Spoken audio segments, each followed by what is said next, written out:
오늘 이 시간에는 공동체를 세우는 언어 생활이라는 제목을 가지고 말씀 증거하도록 하겠습니다. 우리 제목을 함께 따라하겠습니다. 공동체를 세우는 언어 생활. 오늘은 우리의 말과 언어에 대한 부분을 함께 좀 나누려고 합니다. 말의 중요성에 대해서는 아마 이 자리에 있는 여러분들도 너무너무 잘 알고 계실 것입니다. 우리말 속담에도 이 말과 관련된 속담들이 참 많이 있는데, 예를 들면 발 없는 말이 천리 간다. 네, 가는 말이 고와야 오는 말이 곱다. 그렇죠? 말 한마디로 천냥 뜻을 갚는다. 여러 가지 이 말에 관련된 이 속담들이 있는 것을 보면 우리가 어떻게 말하느냐에 따라서 그 결과가 크게 달라진다라는 것들을 우리에게 말해주고 있습니다. 때로는 우리의 그 따뜻한 말 한마디로 다른 사람을 세우고 격려할 수 있지만, 때로는 우리의 말로 인해서 다른 사람의 큰 상처와 아픔을 주기도 한다는 거예요. 아마 이 자리에 계신 여러분들도 지금까지 지내오면서 때로는 가까운 지인들, 우리 가족이나 또 동료들, 또 때로는 교우들, 앞에 있는 목사에게라도 이런 말로 상처를 받으신 분이 아마 있으실 거라고 생각합니다. 때로는 그 상처가 오랜 시간이 지었음에도 불구하고 그 가시돋친 말이 우리 마음에 오래 남아서 깊은 상처로 여전히 남아있는 부분들을 보게 됩니다. 그만큼 말에는요, 힘이 있는데 파괴적인 힘이 있어요. 또한 반대로 이 말에는 긍정적인 그런 힘도 있는 것을 보게 됩니다. 어떤 삶을 정말 힘겨운 가운데 모든 것들을 다 내려놓고 삶을 포기하려고 하는 사람도 때로는 누군가의 따뜻한 말 한마디에 힘과 용기를 얻어서 다시 한번 삶을 시작하는 그런 경우들도 많이 있는 것을 보게 됩니다. 하나님께서 사람을 만드셨을 때 남자가 혼자 독처하는 것이 좋지 않아 그를 돕는 배필을 만들어 주신 것처럼, 예수 믿는 우리들을 홀로 두지 않으시고 교회 공동체로 모아 두신 것은 우리가 연약하기에 서로를 돕고 섬기며 함께 하나님 나라를 세워가는 동역자로 붙여 주셨다라는 것입니다. 근데 그렇게 세워진 공동체가 더 견고하게 세워질 수도 있고 하루아침에 무너질 수도 있는데, 그것이 바로 우리의 말에 달려 있다라는 거예요. 유대인의 그 탈무드에서 나온 얘기인데요, 한 번은 시몬과 그 요한에게 이런 명령을 했다는 거예요. 세상에 나아가서 다른 사람을 가장 유익하게 하는 것과 가장 해를 주는 것 각각 하나씩 가져오라 라는 명령이었어요. 이 얘기를 듣고 나아가서 여러 곳을 두루 살피면서 오랜 시간 동안 어떤 것이 다른 사람을 유익하게 하고 해롭게 하는가를 찾아서 가장 유익한 것을 가져왔는데, 그것이 바로 사람의 혀였다는 거예요. 격려하고 칭찬하고 위로하는 그 말이 다른 사람을 살리고 세우는 것들을 보면서 이 혀가 가장 유익하구나 라고 가져왔다는 거예요. 근데 반면에 사람을 가장 해악하게 하는 것이 무엇인가를 가져왔는데, 그건 역시 사람의 혀였다라는 거예요. 남을 비방하고 정죄하는 그 말이 공동체와 다른 사람을 무너뜨리는 가장 해로운 것이다 라는 것입니다. 사랑하는 여러분, 주님이 피로 사신 교회 공동체가 때로는 여러분의 말에 의해서 더욱 든든하고 아름답게 세워질 수도 있지만, 반대로 여러분의 말로 인해서 공동체가 흔들리게도 되고 때로는 와해되고 무너질 수도 있다라는 거예요. 그만큼 우리의 말에는 큰 힘이 있다라는 것입니다. 그런 차원에서 우리의 가정뿐 아니라 교회 공동체를 우리가 정말 든든하고 아름답게 세워가기 위해서 우리에게 필요한 바른 언어 생활이 있다라는 것입니다. 오늘 본문 말씀을 통해서 우리가 함께 나누려는 것이 바로 이 말의 중요성입니다. 말의 중요성에 대해서 우리가 익히 잘 알고 있지만 성경이 우리에게 무엇을 말씀하고 있는지를 다시 한번 우리가 정립하면서 공동체를 세워가는 그런 언어 생활이 저와 여러분에게 있어지기를 바랍니다. 이를 위해서 먼저 말에 대해 성경이 주는 가르침 두 가지를 살펴보려는데, 첫 번째는 이 말이라는 것은요, 우리의 마음에서부터 나온다라는 사실입니다. 여러분, 이 말이 어디서부터 나온다고요? 예, 우리의 마음에 있는, 그래서 우리의 마음의 생각이 우리의 입을 통해 나오는 것이에요. 이것을 기억하는 게 참 중요합니다. 그냥 우리의 입에서 나오는 말이 아니라 그것은 내 마음에 무엇을 가득 채우고 있느냐에 따라서 그 말이 나오게 되기 때문에 그 사람의 말을 들어보면 그 사람이 어떤 생각을 하고 살아가는지, 또 어떤 사람이며 그의 인격의 됨됨이를 어느 정도는 가늠할 수 있다는 거예요. 누가복음 6장 45절에 보면 이렇게 말씀합니다. 선한 사람은 마음에 쌓은 선에서 선을 내고 악한 자는 그 쌓은 악에서 악을 내나니 이는 마음에 가득한 것을 무엇으로 말한다고요? 입으로 말함이니라. 무슨 말씀입니까? 여러분, 우리가 선을 행하는 것은 우리 안에 선으로 가득할 때 그것이 선이 흘러나오게 되는 것이고, 악을 말하는 것도 우리 마음에 악으로 가득해 하기에 그 악이 흘러나올 수밖에 없다라는 것입니다. 즉 우리 마음속에 가득한 것이 말로 표현되어진다는 거예요. 근데 간혹 사람들과의 대화를 하다 보면 어떤 사람이 말로 상처를 주고 또 함부로 말을 하는 경우가 있는데, 그러다가도 그 말 실수했다라고 그냥 대충 넘어가려고 하는 사람을 보게 됩니다. 근데 여러분, 우리가 기억해야 할 게 무엇이냐면, 평소에 여러분, 내가 한 번도 생각해 본 적이 없는 것이 불쑥 말로 나오는 것이 아니라 우리가 무의식 중에라도 내 마음에 생각하고 있는 것이 밖으로 나오는 것이기 때문에 내가 쉽게 말 실수했다라고 변명할 수도 없다라는 것이에요. 사랑하는 그런 차원에서 우리가 평소에 우리 안에 주의 성령으로 충만하고 하나님의 은혜와 사랑으로 내 안에 채워져 있는지를 늘 점검해야 돼요. 그렇지 않으면 우리의 입에서 나오는 말이 다른 사람을 살리기보다는 오히려 해치고 상처를 주고 공동체를 무너뜨릴 수도 있다라는 거예요. 이처럼 말이 우리 마음으로부터 나오기에 우리가 정말 다른 사람을 세우는 말, 살리는 말을 하기 위해서는 말만 바꾸어서는 안 되고 먼저는 우리의 마음을 새롭게 하는 것이 필요합니다. 그런데 문제가 무엇이냐면, 여러분, 우리의 마음을 새롭게 하는 것이 쉬운가요? 우리의 의지와 노력으로 가능합니까? 그렇지 않아요. 잠깐은 우리의 말을 새롭게 할 수는 있을지 모르지만 내 마음이 변하지 않고 새롭게 되지 않고서는 아름다운 말, 다른 사람을 격려하는 그런 말이 나올 수가 없다라는 것입니다. 오직 우리의 마음을 새롭게 하실 수 있는 분은 살아계신 하나님 분이심을 믿으시길 바랍니다. 여러분, 우리가 하나님의 말씀을 가까이 하고 그 말씀을 우리의 심령 가운데 가득 채워야 할 이유가 바로 여기에 있는 거예요.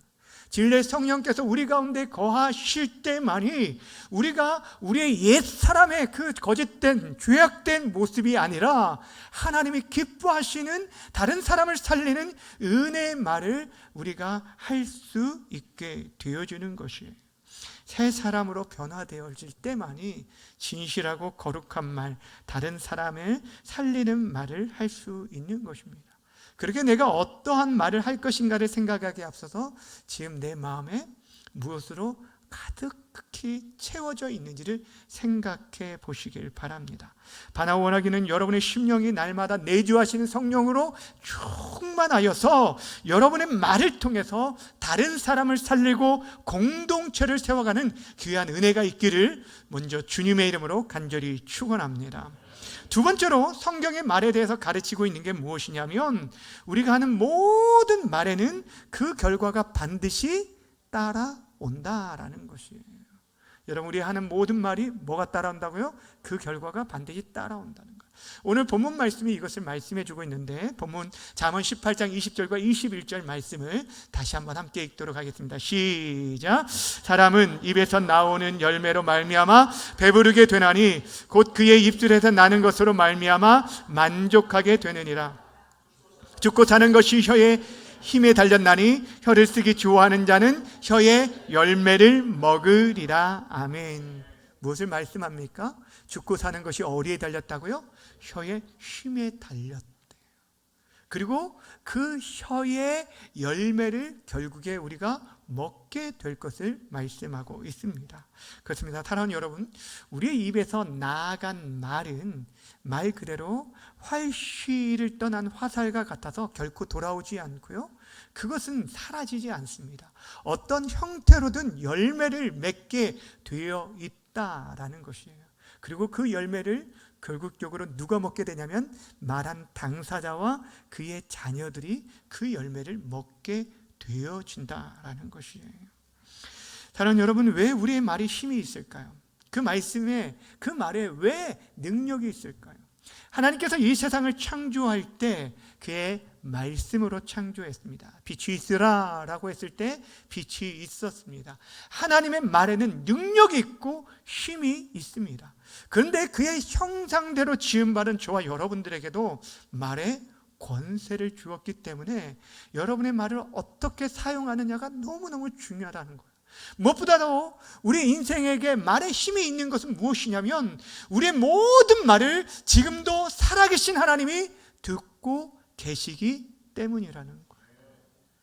사랑하는 여러분, 이 사실을 깨달은 사람들은 쉽게 말과 행동을 하지 않아요. 늘 언제나 신중하고 정말 함부로 행동하지 않게 되어진다는 거예요.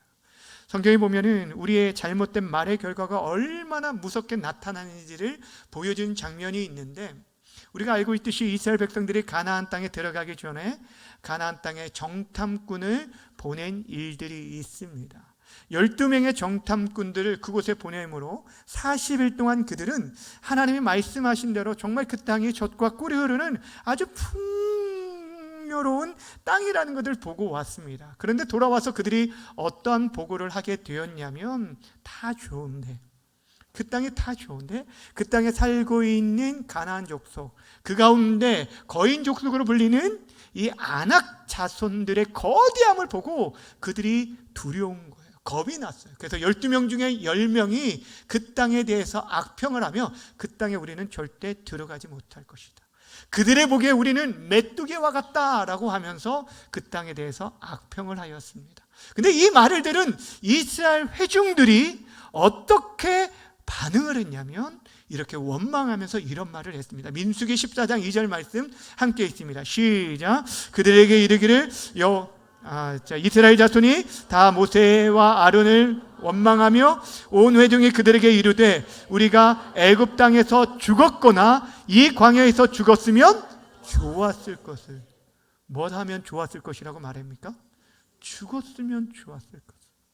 아니, 하나님께서 아예 애굽에서 우리를 건져주지 않았고 그곳에서 그냥 차라리 죽는 것이 나을 것 같다. 하나님의 약속의 땅 가나안 땅에 들어가기보다 차라리 이곳 광야에서 죽는 것이 낫겠다라고 원망하며 말을 했던 것입니다. 근데 여러분, 그렇게 불평하면서 차라리 광야에서 죽는 것이 좋겠다, 낫겠다라고 말한 저들의 결국이 어떻게 된 줄 아십니까? 그들의 말대로 20세 이상의 이스라엘 모든 백성들이 광야에서 다 죽게 되었다라는 거예요. 그들의 말대로 되었다는 거예요. 여러분, 이것은요 그냥 우연히 이루어진 게 아니라 하나님의 말씀으로 말미암은 일이었습니다. 하나님께서 이렇게 말씀하셨습니다. 민수기 14장 28절 함께 읽겠습니다. 시작. 그들에게 이르기를 여호와의 말씀에 내 삶을 두고 맹세하노니 너희 말이 내 귀에 들린 대로 내가 너희에게 행하리니. 여러분, 뭐라고 말합니까? 너희 말이 내 귀에 뭐 하는 대로? 들린 대로 내가 너희에게 그대로 행하겠다. 이건 굉장히 두려운 말씀이 아닙니까? 이것이 우리에게 어떻게 보면 굉장히 큰 복이 되어지기도 하지만 굉장히 두렵고 무서운 말씀이기도 한다는 거예요.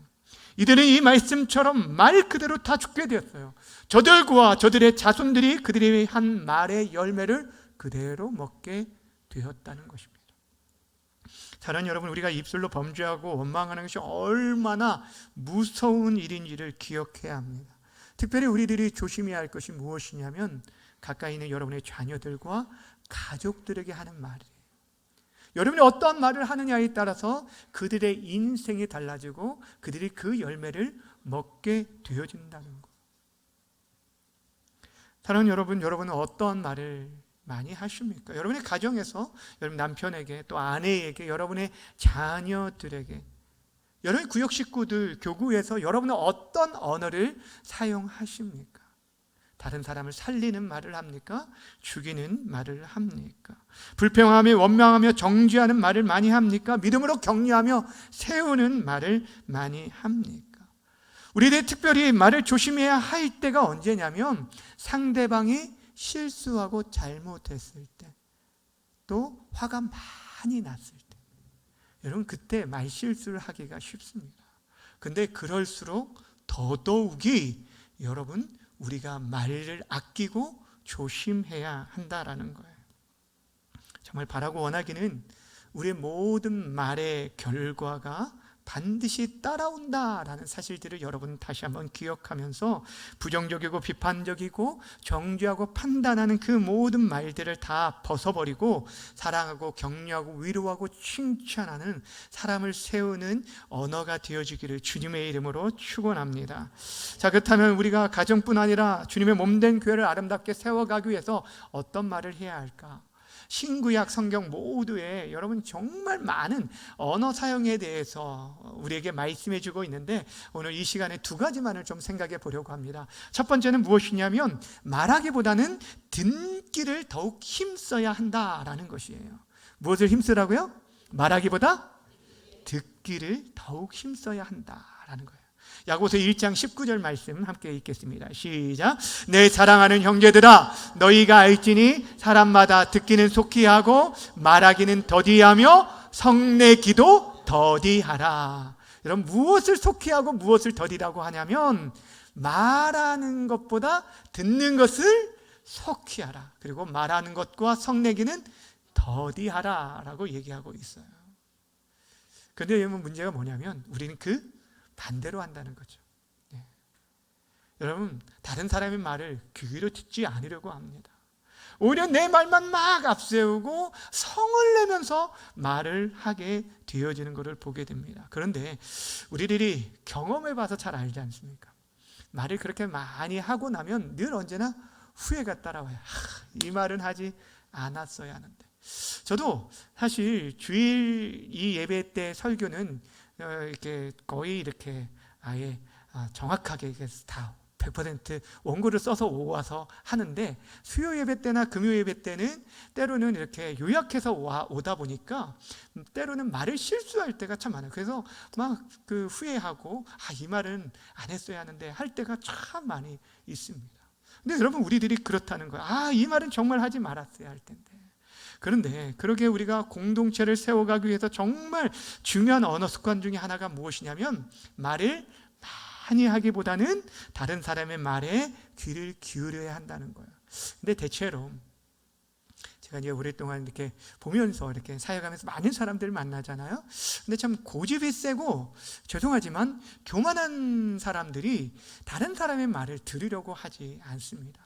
자기 주장만 앞세우고 자기만을 합니다. 그리고 자기만이 옳다라고 합니다. 늘 언제나 자기만 의롭다라고 말하는 것들을 보게 됩니다. 근데 여러분, 그런 가운데서는 결코 여러분 비판과 정죄와 판단과 원망이 많은 곳에서는요, 하나님 나라가 세워질 수 없습니다. 좀 부족하더라도 격려하고, 좀 연약하더라도 세워주고, 흠이 있더라도 사랑으로 덮어주며 위로할 때 하나님의 나라가 세워지는 것을 보게 되어지는 것입니다. 사랑하는 여러분, 내 생각과 달라도 세워진 리더십에 순종하는 자가 진정한 정말 성숙한 자예요. 앞에 세워진 리더들이 부족할지라도, 앞에 세워진 목회자와 또 장로님들이 연약하고 흠이 있을지라도 그 질서를 따라서 잘 듣고 따르는 것이 중요합니다. 들을 때도 그냥 듣는 것이 아니라 마음을 다해 진심으로 들어주셔야 돼요. 사실 다른 사람 말을 듣는 게 쉬운가요? 아닙니다. 여러분, 정말 에너지가 정말 많이 쓰이게 되는 것을 보게 돼요. 마음을 다해 듣는 게 쉬운 일이 아니다라는 거예요. 그럼에도 불구하고 우리가 다른 사람의 말을 들을 때 좀 더 귀를 기울이고 마음을 다해 들어야 하는데, 이때도 주의할 게 있어요. 그 사람의 말이 다 끝나기 전에 중간에 끼어들어서 뭔가를 조언해주고 말해주고 싶은데 그때도 되도록이면 끝까지 참고 듣는 게 참 중요합니다. 잠언 18장 13절에 보면 이렇게 말씀합니다. 사연을 듣기 전에 대답하는 자는 미련하고 욕을 당하느니라. 미련한 자래요. 다 듣기 전에 말한 게 미련하다는 거예요. 그러게 우리가 말하기보다 듣기를 속히 하되 그 사람의 마음을 읽어주고 공감하면서 들어주는 것 중요합니다. 근데 사실 앞에 세워진 제가 부족한 것이 바로 그거예요.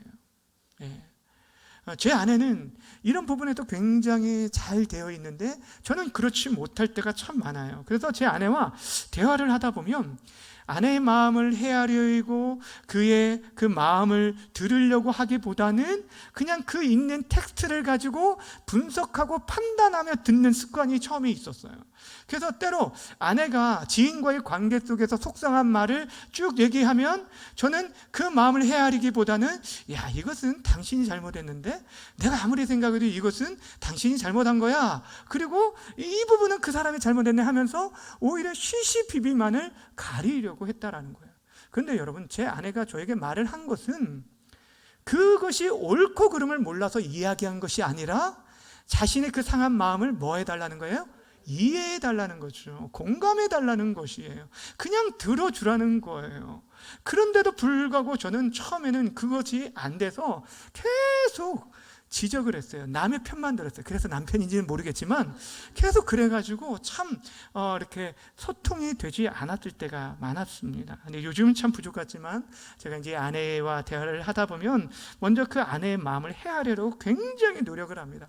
아, 그렇구나. 정말 참 속상했겠다. 근데 그것이 처음에는 그냥 습관이 아니라 그러다가 제 마음 건데 그 마음이 느껴지고 그 아픔들이 느껴지면서 공감하는 그것들이 조금씩 생겨나는 것들을 보게 됩니다. 뭔가 어떤 해결책을 주려기보다는 들어주고 잘 들어주려고 지금 노력하고 있는 것이에요. 주안에 사랑하는 여러분, 제가 무슨 말씀을 드리려고 하냐면 교회 공동체도 마찬가지라는 거예요.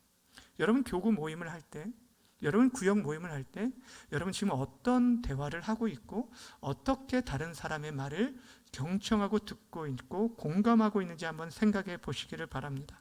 공동체를 세워가는 일에 있어서 우리의 말을 아끼고 정말 마음 다해 먼저 상대방의 말에 경청하고 공감해 주시기를 부탁을 드립니다. 그럴 때 정말 아름다운 하나님의 나라가 세워지는 것을 보게 되어줄 거예요.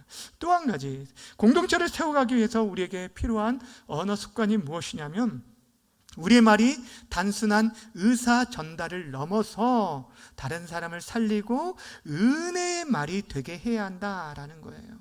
어떤 말이 되게 하라고요?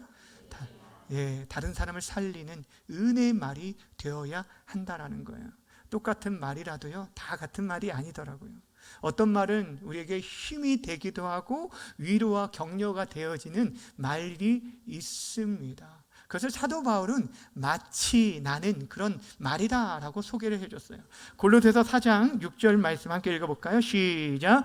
너희 말을 항상 은혜 가운데서 소금으로 맛을 냄과 같이 하라. 그리하면 각 사람에게 마땅히 대답할 것을 알리라. 아멘.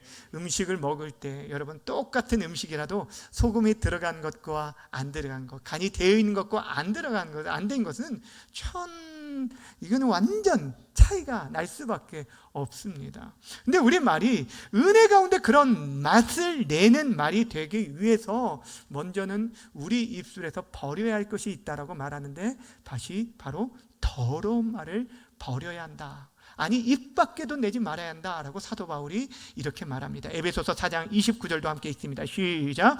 무릇 더러운 말은 너희 입 밖에도 내지 말고 오직 덕을 세우는 데 소용되는 대로 선한 말을 하여 듣는 자들에게 은혜를 끼치게 하라. 아멘. 여기 보시면 더러운 말, 선한 말이 나오는데 이 더러운 말이라는 것은 거짓된 말을 의미합니다. 다른 사람을 무너뜨리는 말, 험담하고 비방하는 말을 말하는 것이에요. 우리들이 정말 주의해야 할 것 중에 하나가 뭐냐면 다른 사람의 이야기를 할 때, 내 얘기를 할 때보다 더 주의해야 할 때가 다른 사람의 얘기를 또 다른 사람에게 옮길 때입니다. 여러분 이럴 때는요 정말 주의를 해야 합니다. 그 말이 먼저는 내가 들은 것이 사실인지를 확인하지도 않고 전하는 경우 정말 많은 어려움들을 주기도 하고, 또한 그것을 그대로 옮기지 아니하고 부풀리고 때로는 과장하고 그러면서 참 문제가 발생하는 것들을 보게 되어줍니다. 정말 중요한 것은요, 그 말을 옮길 때 기억해야 할 것은 이 말을 듣는 상대방과 정말 공동체를 세우는 말인지, 이것이 상대방을 유익하게 하는 말인지 아닌지를 우리들이 기억을 하고 말을 해야 돼요. 그것이 유익하지 않을 거라고 생각한다면 그것이 사실이라도 말을 옮겨서는 안 된다라는 거예요. 사랑하는 여러분, 이처럼 우리의 말이요, 맛을 내는 말을 하고 또 은혜를 끼치는 말을 해야 하는데 그것이 쉬운가요? 그렇지 못하죠. 만약 그것이 쉬웠다면 상처받을 일도 없고 상처를 주는 일도 없을 것입니다. 저 또한 많은 사람에게 상처를 주기도 하고 상처도 받기도 하지만, 여러분, 그러기에 우리가 연약하기에 필요한 것이 무엇이냐면 주의 은혜를 구하고 우리의 입술을 하나님께서 지켜주시기를 기도해야 한다는 거예요. 다윗이 그의 입술에 대해서 이렇게 기도했습니다. 시편 141편 3절 말씀 함께 읽겠습니다. 시작. 여호와여, 내 입에 파수꾼을 세우시고 내 입술의 문을 지키소서. 아멘. 무엇을 기도합니까? 여호와여, 내 입술에 파수꾼을 좀 세워주십시오. 내가 내 입을 잘 감당할 수 없는데, 이 입이 거칠고 때로는 이 입으로 인해서 많은 사람에게 상처를 주는데 이 입을 지켜주십시오. 내 입이 거룩한 입으로, 진실한 입으로, 정직한 입으로, 사람을 살리는 입으로 변화되게 해달라고 기도해야 한다는 거예요. 사랑하는 여러분, 우리들이 우리 자신을 위해서 건강을 지켜주실 것을 위해서 기도하지 않습니까? 여러분의 자녀들을 이 악한 세상에서 하나님 지켜주시도록 우리가 기도하지 않습니까? 그와 같이 여러분이 기도해야 할 것 중에 하나가 뭐냐면 여러분의 입술을 지켜주실 것을 기도하시길 바랍니다. 보이지 않지만요, 그 입술에서 나가는 말이 때로는 칼이 되어서 그 사람을 찌르고 상처를 주고 때로는 죽이기도 하고, 그 말이 정말 아름다운 말이 되어진다면 다른 사람을 살리는 말이 되어진다라는 것이에요. 사랑하는 여러분, 우리의 입술이 정말 거짓말과 남을 비방하고 정죄하는 입술이 되지 않고 철저히 하나님께서 우리를 그런 가운데서 막아주시고 진리를 선포하고 의를 선포하고 십자가의 복음을 증거하는 데 있어서는 우리들이 어떤 가운데서도 우리의 입술을 벌려서 힘있게 선포할 수 있는 그런 아름다운 입술로 변화되어지기를 주님의 이름으로 축원합니다. 우리가 정말 다른 사람을 살리고 은혜의 말을 하기 위해서 늘 배우고 따르고 닮아가야 할 분이 계십니다. 누굴까요? 우리의 영원한 목자장 되신 예수 그리스도이십니다. 여러분, 신약성경에 우리 주님의 그 말들을 잘 읽다 보면 한 사람 한 사람 정말 위로하고 격려하고 세우고 또 일으키는 그런 소망의 말로 가득 찬 것들을 보게 됩니다. 분명 죄에 대해서는 분명하게 하나님께서 책망도, 우리 주님께서 책망도 하시지만 그 책망도 조롱 섞인 책망과 정죄를 위한 책망이 아니라 돌이키고 회개하기 위한 사랑의 언어인 것을 우리는 잘 알고 있습니다. 그렇게 우리 공동체가 우리 주님을 닮고 그분의 언어를 배울 수만 있다면, 사람이 있는 자리에서 말하는 것도 때로는 상처를 주지만 여러분 다른 사람이 없는 자리에서 말을 옮김으로 인해서 그것이 다로 돌아서 나에게 돌아올 때 주는 상처가 더 크다는 거 아시죠? 그렇게 정말 주의하고 주의할 게 우리의 입술을 사용하는 거예요. 예수님께서 이 땅에 오셔서 하신 수많은 말씀 가운데 제 개인적으로 저에게 큰 감동과 가장 큰 울림이 되어지는 장면을 뽑으라고 한다면 저는 주저없이 요한복음 21장을 들게 됩니다. 이전에도 한번 제가 말씀을 드린 바가 있는데 아마 기억이 안 나시겠지만, 여러분, 요한복음 21장의 이 말씀이 어떤 장면인지 기억하십니까? 제자들이 부활하신 예수님을 만났습니다. 그럼에도 불구하고 그들의 옛 생업으로 돌아가게 된, 즉 베드로를 위시해서 이전에 고기를 잡던 그곳으로 돌아간 일이 있었습니다. 사명을 떠나 그의 자리로 갔죠. 그런데 그도 그럴 수밖에 없었던 것이 베드로의 입장에서는 그가 대놓고 예수님을 모른다고 부인한 일이 있었기에 예수님을 별 면목이 아마 없었던 것 같습니다. 그런데 예수님께서 바로 그러한 제자들을 직접 찾아가셨어요. 고기를 잡고 있는 그들에게 찾아가셨어요. 밤새 아무것도 잡지 못한 그들에게 말씀합니다. 배 오른편에 그물을 내리라. 그리고 수많은 물고기를 잡았죠. 153마리를 잡게 되어졌는데, 여러분, 이 장면은 예수님께서 베드로를 처음 부르셨을 때 그 장면을 생각나게 하는 그런 장면이었습니다. 그리고 나서 예수님께서 저들에게 뭐라고 말씀하신지 아십니까? 야, 너희들 이것밖에 되지 않느냐라고 책망하신 게 아니었어요. 성경이 뭐라고 기록하냐면 와서 조반을 먹으라 라고 말했어요. 뭐라고 말했다고요? 쉽게 말하면, 야, 너희들 밥은 먹고 이 일 하고 있니? 아침밥 먹어라. 와서 밥 좀 먹어라 라고 얘기하고 있는 거예요. 여러분, 지금 참 굉장히 염치 없는 이 제자들에게 예수님께서 오셔서 하신 게 다른 게 아니에요. 밥을 차려주시고 와서 밥 먹으라 라고 말씀하신 거. 저는 이 장면을 생각할 때마다 너무너무 감동이 돼요. 하나님이 아들이 차려주신 아침 식사, 반찬은 별 볼일 없을지 모르지만 저는 얼마나 그 자리에 아마 굉장히 운치가 있었을 거예요. 새벽에 그 바닷가에서 캠핑 온 거는 아니지만 너무너무 귀한 시간. 여러분, 예수님께서 베드로를 만나자마자 하고 싶은 말이 많지 않았을까요? 야, 다른 사람 몰라도 네가 그럴 수 있냐? 죽기까지 나를 따른다고 했는데 참 너 실망이다 라고 말했을 것 같아요, 저 같으면.